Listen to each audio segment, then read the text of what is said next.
Last class में हमने topic discuss किया था प्रिसाइडिंग ऑफिसर ऑफ पार्लियामेंट और आज का भी हमारा यही टॉपिक है कि प्रिसाइडिंग ऑफिसर ऑफ पार्लियामेंट यानी कि संसद के पीठासीन अधिकारी।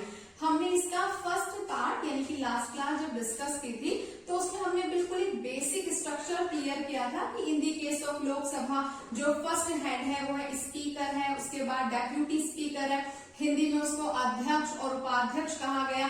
इन दी केस ऑफ राज्यसभा हमारे पास जो फर्स्ट हेड है वो है चेयरमैन है और उसके बाद डेप्यूटी चेयरमैन है। ठीक, अगर आपको क्लियर होगा तो हमारे पास सेंटर में यूनियन में लोकसभा और राज्यसभा है। लोकसभा का जो फर्स्ट हेड है वो है स्पीकर और सेकंड हेड है डेप्यूटी स्पीकर। राज्यसभा में भी चेयरमैन और डेप्यूटी चेयरमैन है। ठीक है, पार्ट फर्स्ट जब हमने इसका क्लियर किया तो उसमें बिल्कुल बेसिक इंफॉर्मेशन थी।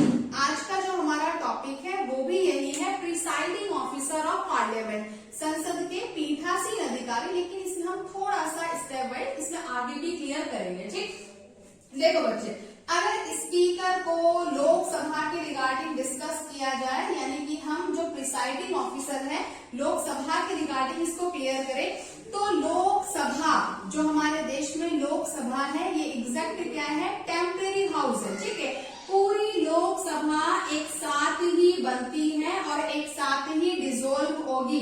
इसी के साथ जो लोकसभा का स्पीकर है वो भी लोकसभा के कार्यकाल के दौरान कार्यकाल तक पद पर बना रहता है। हालांकि जब हमारी वर्तमान लोकसभा या जो भी हमारी सिटिंग एज अ मेंबर है लोकसभा स्थगित हो जाती है तो स्पीकर अपने ऑफिस में अपने कार्यालय में तब तक पद पर बना रहता है जब तक नई लोकसभा नहीं आ जाती। ठीक है, अब अगर हम स्पीकर ऑफ लोकसभा के और पॉइंट डिस्कस करें, थोड़ा सा बेसिक से और आगे की तरफ जाएं तो इसमें सबसे पहले the date of election of speaker defined by the president. ठीक, लास्ट क्लास में हमने बेसिक समझा था कि लोकसभा के रिगार्डिंग स्पीकर है, डेप्यूटी स्पीकर है, किस तरीके से पद पर आते हैं, क्या इनका फंक्शन है।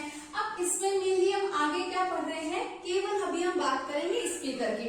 भारत में हमारे देश में स्पीकर का चुनाव सबसे पहले लोकसभा के सदन द्वारा ही किया जाता है। ठीक है, प्रत्येक 5 साल में जब नई लोकसभा फॉर्म होती है तो लोकसभा के सभी सदस्य मिलकर अपने मध्य से वोटिंग के द्वारा स्पीकर का चुनाव करते हैं। ठीक है, हालांकि अगर आपने पढ़ा है, मैंने पहले भी इससे पहले एक वीडियो अपलोड किया था प्रोटेम स्पीकर का, और इसमें जो टेम्परेरी एक पद बनाया जाता है वो आ जाता है हमारा सामयिक अध्यक्ष यानी कि प्रोटेम स्पीकर।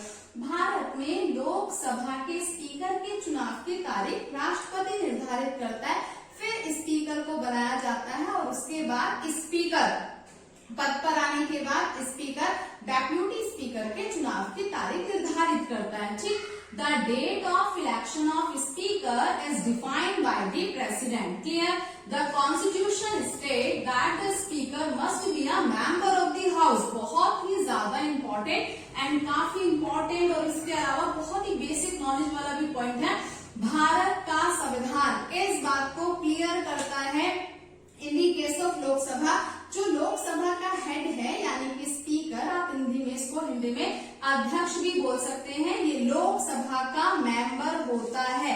अगर आप कॉन्स्टिट्यूशनल लैंग्वेज पर टर्म देंगे, इस पर ध्यान देंगे तो संविधान में मस्ट है, ओनली है, इन शब्दों पर आपको बहुत ध्यान देना होगा और इनको एग्जैक्ट याद भी रखना होगा। ठीक, दोबारा देखते हैं, the constitution state that the speaker must be a member of the parliament, member of the house यानी कि लोकसभा। ठीक, ध्यान रखेंगे यहाँ पर हाउस का मतलब लोकसभा ही है।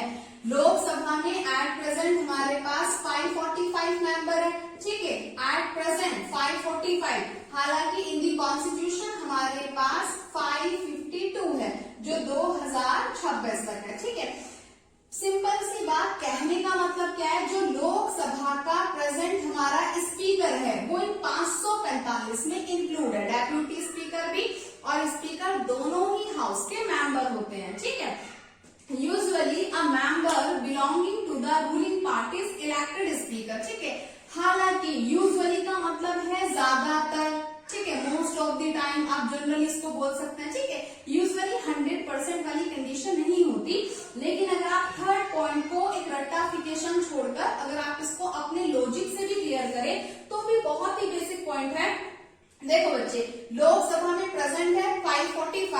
इनमें से सरकार बनाने के लिए मेजोरिटी हमें चाहिए 272, ठीक है। अब सदन में जिस दल पार्टी की जितनी ज्यादा मेजोरिटी होगी और जब स्पीकर के चुनाव के लिए मतदान वोटिंग की जाएगी तो जिसकी ज्यादा मेजोरिटी है वोटिंग के अकॉर्डिंग उन्हीं के द्वारा चुना गया व्यक्ति स्पीकर के पद पर आएगा, ठीक है।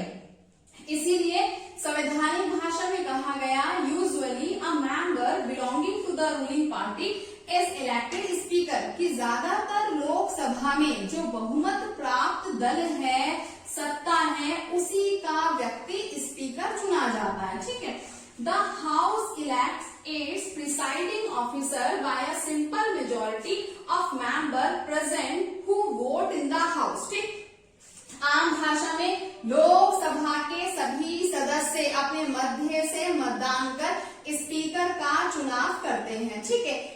स्पीकर की अगर हम एग्जैक्ट मेकिंग की बात करेंगे तो स्पीकर के अध्यक्ष के इलेक्शन नहीं होते, केवल लोकसभा का इन्वॉल्वमेंट होता है और लोकसभा के सभी सदस्य मतदान के द्वारा अपने बीच से अपने स्पीकर का चुनाव करते हैं। यूजुअली वो बिलोंग करता है रूलिंग पार्टी से, ठीक, क्लियर। आगे बढ़ते हैं। When the Lok Sabha is dissolved, जब लोकसभा भंग हो जाती है किसी भी परिस्थिति में, केस में अगर लोकसभा डिसॉल्व हो जाए, the speaker remains in his office till the first meeting of the new assembly when the new speaker is elected, ठीक। देखो दो पॉइंट इस स्टेटमेंट से हमारे क्लियर होते हैं। पहला, लोकसभा का कार्यकाल 5 साल, ठीक है। लोकसभा, आप पूछो लोकसभा के सदस्यों का कार्यकाल कितना होता है, तो एग्जैक्ट ये सही क्वेश्चन ही नहीं बनता। लोकसभा टेम्परेरी हाउस है, पूरी लोकसभा एक साथ आएगी और एक साथ ही डिसॉल्व होगी, ठीक।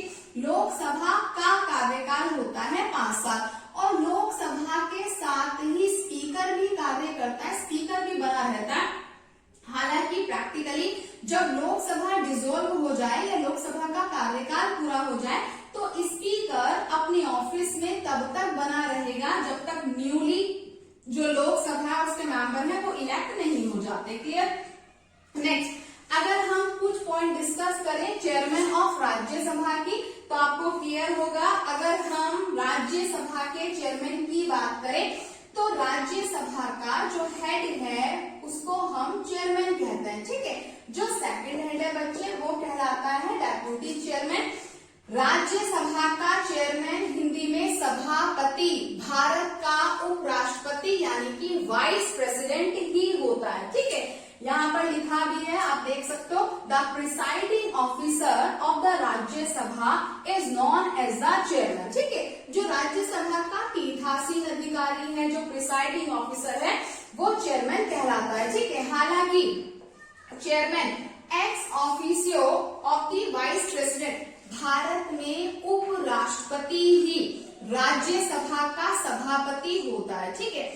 और आम भाषा में भारत में उपराष्ट्रपति का पद ही, हम व्यक्ति की बात नहीं करेंगे, जो उपराष्ट्रपति का पद है वही राज्यसभा में सभापति है, राज्यसभा का हेड है। बच्चे इसको और बेसिक से क्लियर करो, जो वाइस प्रेसिडेंट है, उपराष्ट्रपति है, ये केवल उपराष्ट्रपति पद की शपथ लेता है, ठीक है। जब भी हम किसी भी स्टेटमेंट में इस वर्ड को पढ़ते हैं एक्स ऑफिसियो यानी कि पदेन अध्यक्ष, तो पदेन अध्यक्ष का मतलब है, अगर आप आम भाषा में समझो, पद ही अध्यक्ष है। जैसे मैं आपको क्लियर करूं, मैं आपको बोलूं, आपने इंटरनेशनल ऑर्गेनाइजेशन जैसे सुनी होगी, वर्ल्ड बैंक है, ठीक है, IMF हो गया। भारत का जो फाइनेंस मिनिस्टर है, जो वित्त मंत्री है, वो IMF में, वर्ल्ड बैंक में हमारा एक्स ऑफिसियो चेयरमैन है। एक्स ऑफिसियो चेयरमैन यानी कि भारत देश की तरफ से IMF में प्रतिनिधित्व, रिप्रेजेंटेटिव कौन करता है, तो हम बार बार व्यक्ति का नाम ना बदलकर, नाम चेंज करके हमने पद का ही नाम रखा, यानी कि जो भी देश में वित्त मंत्री, फाइनेंस मिनिस्टर के पद पर रहेगा वही IMF में भारत का हमारी साइड से हेड है यानी कि चेयरमैन है, ठीक है। एक्स ऑफिसियो का मतलब है व्यक्ति राज्यसभा के चेयरमैन यानी कि सभापति की शपथ नहीं लेता, भारत का उपराष्ट्रपति ही राज्यसभा का सभापति है। जैसे ही कोई व्यक्ति उपराष्ट्रपति पद की शपथ लेगा, वाइस प्रेसिडेंट बनेगा, वह स्वतः ही राज्यसभा का चेयरमैन भी हो जाता है। ऐसा नहीं हो सकता कि कोई व्यक्ति उपराष्ट्रपति ना हो और राज्यसभा की चेयरमैनशिप करे, या फिर व्यक्ति राज्यसभा का चेयरमैन हो और उपराष्ट्रपति ना हो। ठीक है, आप इस चीज को बहुत अच्छे से क्लियर करेंगे। एग्जैक्ट अगर मैं अपनी लैंग्वेज में कहूं तो राज्यसभा का चेयरमैन भारत के उपराष्ट्रपति का एक फंक्शन है। जैसे हम फंक्शन पढ़ते हैं, प्रेसिडेंट के पावर फंक्शन अलग हो गए, वाइस प्रेसिडेंट के पावर फंक्शन अलग हो गए। तो वाइस प्रेसिडेंट इस पद पर जो व्यक्ति है उसका कर्तव्य है, उसका फंक्शन ही है राज्यसभा की चेयरमैनशिप करना। ठीक है, ऐसा नहीं हो सकता कि व्यक्ति राज्यसभा का चेयरमैन रहे और वाइस प्रेसिडेंट ना हो। मेन पद जो पोस्ट है वो आपकी वाइस प्रेसिडेंट ही है। अगर किसी भी परिस्थिति में, किसी भी कंडीशन में हमें राज्यसभा के चेयरमैन को हटाना है, या फिर हम राज्यसभा के चेयरमैन का रिमूवल चाहते हैं, उसको पद पर नहीं रखना चाहते, राज्यसभा के मेंबर भी हो सकता है, तो आपको डायरेक्ट जो रिमूवल करना है वो भारत के उपराष्ट्रपति का ही होगा। ठीक है, मेन जो पोस्ट है, जो पद है वो उपराष्ट्रपति का ही है। इनकी दो तरह की शपथ नहीं है। व्यक्ति केवल उपराष्ट्रपति वाइस प्रेसिडेंट की ही ओथ शपथ को गेन करता है, शपथ लेता है। राज्यसभा का चेयरमैन भारत के उपराष्ट्रपति का ही एक डिपार्टमेंट है, फंक्शन है। ठीक, नेक्स्ट देखते हैं, when the vice president act as president or discharge the function of the president, he does not perform the duties of the office of the chairman of Rajya Sabha. बहुत ही इंपॉर्टेंट और basic सा point है।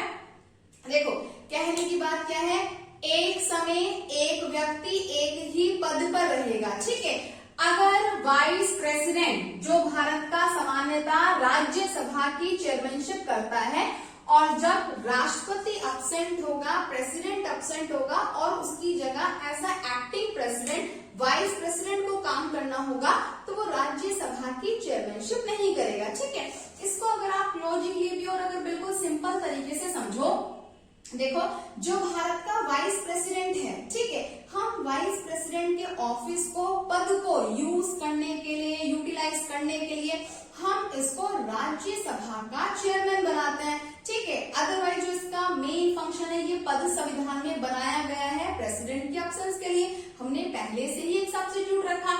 अब जब condition होगी कि president absent है और वाइस प्रेसिडेंट को एज अ एक्टिंग प्रेसिडेंट के लिए बुलाया जाए, तो अब वह अपने मेन पद, पोस्ट पर काम करेगा जिसके लिए इस पद पर इसको बनाया गया है। ठीक है, जितने समय प्रेसिडेंट एब्सेंट रहेगा और उसकी जगह वाइस प्रेसिडेंट उसके फंक्शन परफॉर्म करेगा, एज अ एक्टिंग प्रेसिडेंट काम करेगा, वो राज्यसभा का चेयरमैन नहीं करेगा। राज्यसभा की जो चेयरमैनशिप करेगा वो होगा उसका डेप्यूटी चेयरमैन, यानी कि राज्यसभा का उपसभापति। हालांकि राज्यसभा का चेयरमैन यानी कि भारत का उपराष्ट्रपति राज्यसभा का मेंबर नहीं होता। ध्यान रखेंगे आप, प्रेसिडेंट और वाइस प्रेसिडेंट दोनों ही लोकसभा राज्यसभा के मेंबर नहीं होते। ठीक है, उपराष्ट्रपति राज्यसभा का सदस्य नहीं है, जबकि राज्यसभा का डेप्यूटी चेयरमैन राज्यसभा का मेंबर होता है। Next point, the chairman of Rajya Sabha can be remove from his office only if he is removed from the office of the vice president। वही पॉइंट है जो अभी हमने क्लियर किया कि अगर किसी भी केस, किसी भी परिस्थिति, मामले में एलिगेशन लगते हैं और हमें राज्यसभा के चेयरमैन को रिमूव करना है, तो हमें डायरेक्ट रिमूवल प्रोसेस करना होगा वाइस प्रेसिडेंट का। अगर हमें वाइस प्रेसिडेंट को पद से हटाना है तो वाइस प्रेसिडेंट का ही रिमूवल होगा। ठीक है, यानी कि आप इस दिमाग में, माइंड में इस चीज को क्लियर रखेंगे, राज्यसभा का चेयरमैन कोई पद नहीं है अलग से। वाइस प्रेसिडेंट भारत के उपराष्ट्रपति का ही वो एक कार्यालय है, उसका एक ऑफिस है, फंक्शन है। आज का टॉपिक हम यहीं तक रखेंगे और इसके बाद जब हम नेक्स्ट क्लास पढ़ेंगे तो नेक्स्ट क्लास में हम डिस्कस करेंगे प्रिसाइडिंग ऑफिसर के पावर एंड फंक्शन। ठीक, इसके अलावा अगर आपको वीडियोस अच्छी लगी हो, कंफर्टेबल हो, आपके कुछ आइडियाज हैं, आपके कुछ क्वेरीज हैं, तो आप उसको कमेंट के द्वारा लिख सकते हैं। और इसके अलावा अगर आपको वीडियोस अच्छी लगी तो चैनल को सब्सक्राइब करें और उसको बेल आइकन को प्रेस करें।